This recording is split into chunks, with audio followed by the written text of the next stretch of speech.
name is Martina and welcome to my channel. Today I'm going to be talking about the 9 books I read in July. Because I just started this channel, I'm a bit late with my July wrap up, but I know usually people post it by August 1st. It is like August 18 right now, but that's okay. At least I'm doing it. I start off with my first book read in July. I read A Murderous Relation by Diana Rayburn. I think this is book 5. This is book 5 in the series, Veronica Speedwell series. I've been really enjoying this series because I love Veronica and Stoker. This one I gave 3.5 stars because the mystery in this one wasn't as great. It's supposed to surround like Veronica and Stoker trying to get back this expensive gift that a prince gifted to his mistress. But if anyone finds out that he gave it to the mistress, then they'll know that the prince is with that lady. It's also following Jack the Ripper, but it didn't really focus on that. I honestly thought it would, but that is why it was a bit underwhelming, this one. But otherwise, I've been loving the books in the series. I still love Veronica and Stoker. Just this was a bit underwhelming. And then I went on to read A Good Girl's Guide to Murder. I honestly picked this up because I saw that the series was coming out, the show. But since reading it, I actually don't want to watch the show. I really love this one. I gave it 4.5 stars. And the reason why I loved it though is because it reminded me of Nancy Drew in a bit, because I used to love reading Nancy Drew, and Pip, she reminds me of that character. But also Pip, her personality is kind of similar to my cousin, and I love my cousin, so honestly I was gonna love her.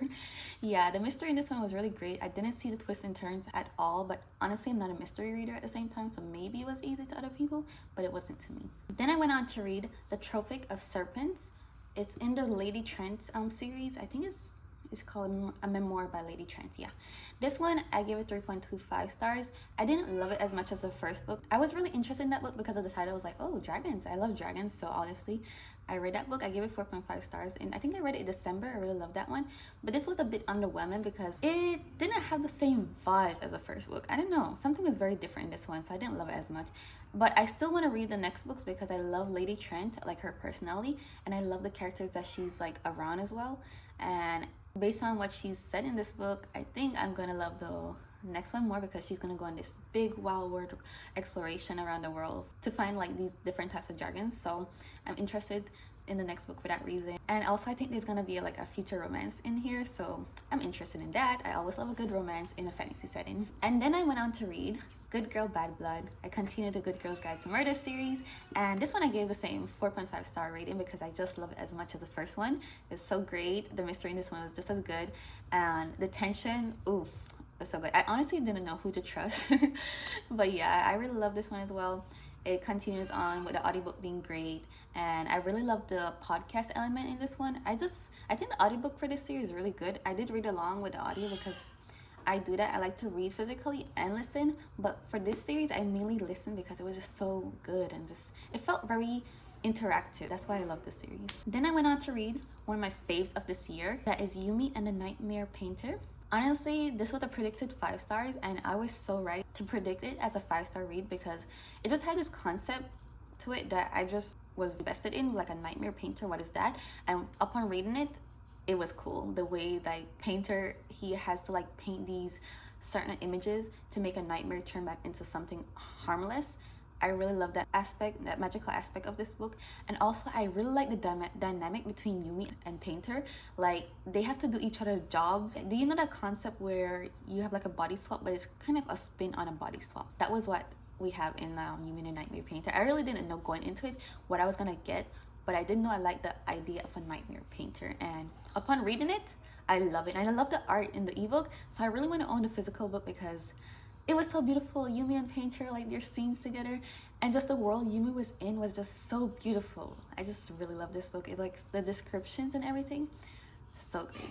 Then I went on to read A Shady Hollow. This is like a little small town mystery book, but it's like a twist with, instead of humans, you have like these animals, they walk and talk like humans. Like they're, instead of walking on their 4 legs, they'll be on 2 legs with their little paws being as hands.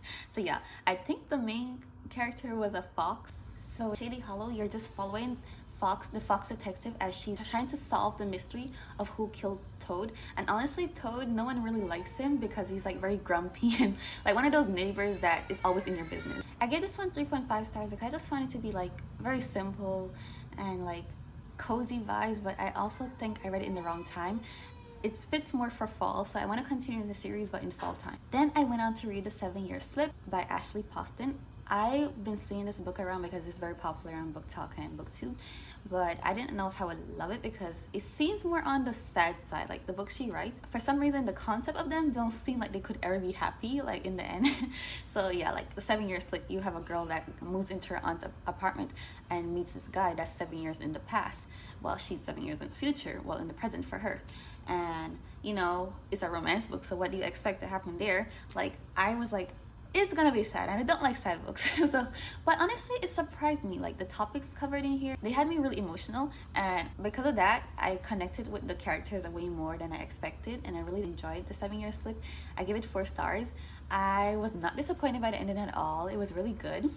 So yeah, 7 year slip, I gave 4 stars. Then I continued the Veronica Speedwell series. I read book 7, An Unexpected Peril, 3 stars. I was like, oh no, it's getting worse. Am I falling out of love with this series? But honestly, book 6 and 7, the mysteries in those ones are just underwhelming for me. I didn't really care about the other characters that Veronica and Stoker were following along with, and that is why these ones were like in the 3 star rating. 3 stars for me just means okay. Like I don't really care much about it. But then I read book 7. I didn't read it in July, but I read book 7, and I can tell you, I'm loving it again. I've not fallen out of love with this series at all. The mystery in that one was really great, and like the drama in that one, top tier. So yeah, An Unexpected Peril, I gave 3 stars. I don't want to talk too much on the Veronica Speedwell series because, you know, it will be spoiling stuff because it's not book 1. Yeah. Then I went on to read The Ornithologist's Field Guide to Love. This one is very funny, it's very humorous. It's like a historical romance, but also it has these fantasy elements. So you could just imagine like how we have birds in our society, they're everywhere.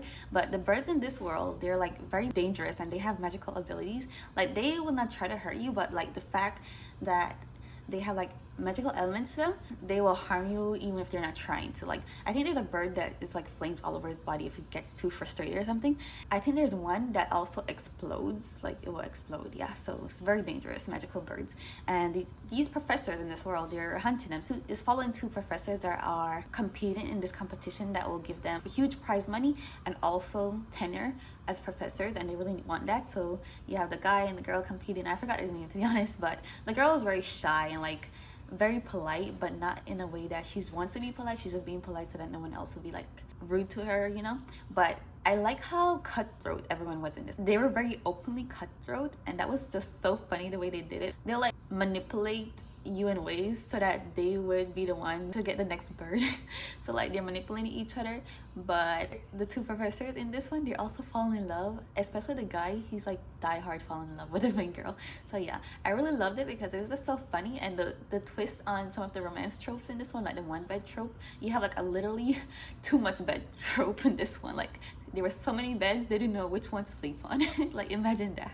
Yeah, so The Ornithologist's Field Guide to Love, I really enjoyed that one. I gave it 4 stars. I did hear that India Holton does have like a good humor in her books, so that's why I picked this one up. I do have her other book that I haven't read yet. It's like, I think it's her first series. I haven't read that one yet, but since reading this one, I do want to pick that one up soon. So yes, those are the 9 books I read in July. I really enjoyed them. They were all very fun reads, and I'm excited to read some more in August. Thank you for watching my video, and I'll see you next time.